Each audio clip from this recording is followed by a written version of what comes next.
this is Jackie Williams. Thanks for joining me today.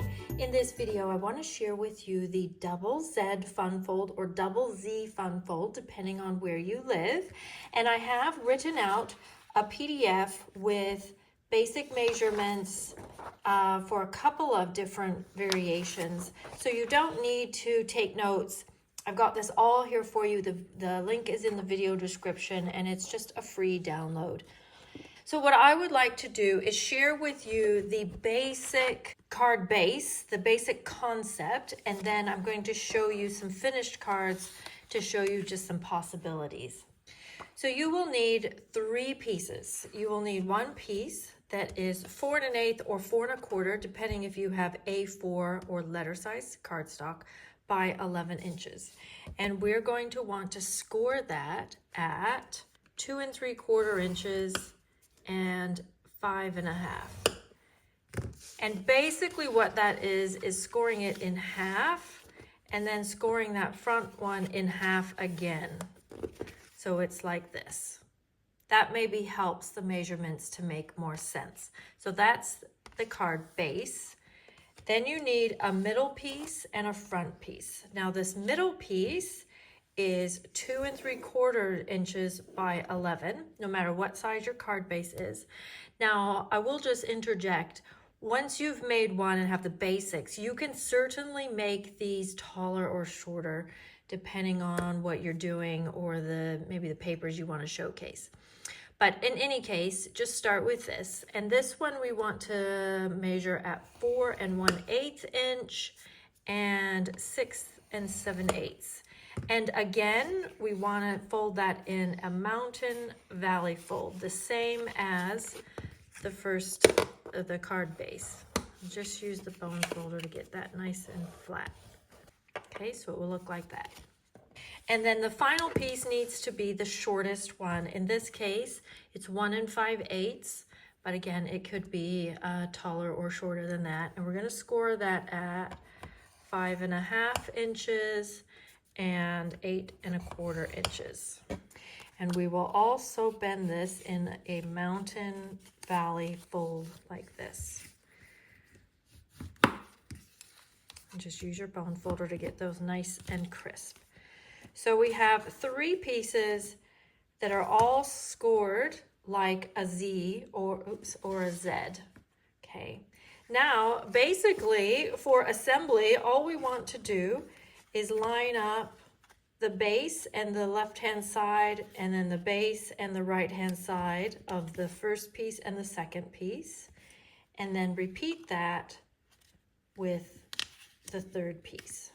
It will end up looking like this with some different angles or some different sizes on the folds there. But here's the easiest way I found to do it, was to take this second piece and put your glue or tape all over that, and then line this up with the right-hand side and the base.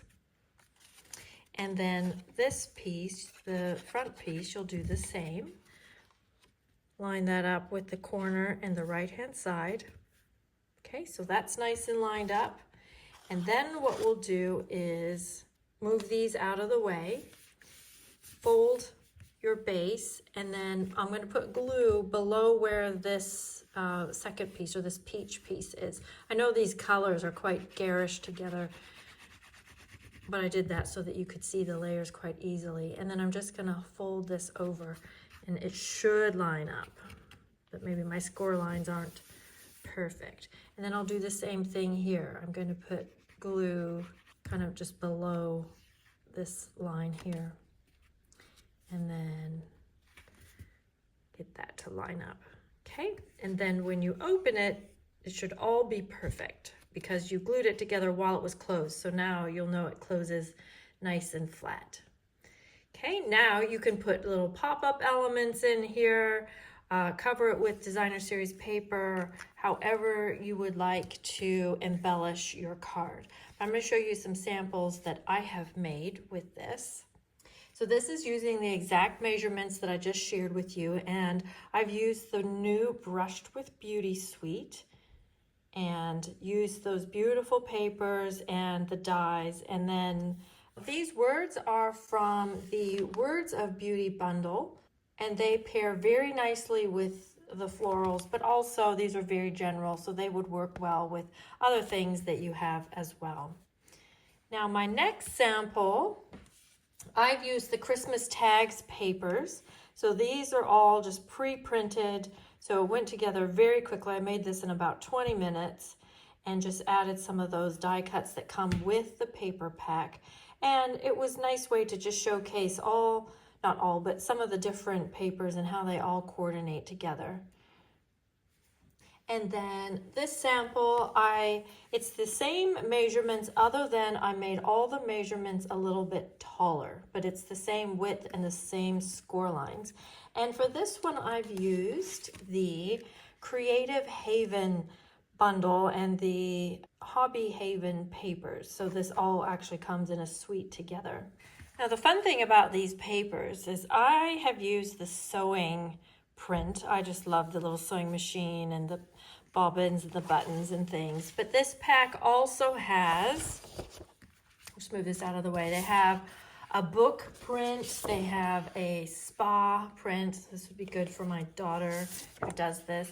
There's a baking and cooking one, and then one with just plants and chairs for someone who reads or maybe does home decor, that kind of thing. I just thought it was really cute and fun and would appeal to a lot of different people. So I hope you have fun with this. Please download the PDF and give this fun fold a try. Thank you so much for joining me. Please leave me a comment and of course subscribe. This is Jackie Williams and I'll see you next video. Bye-bye.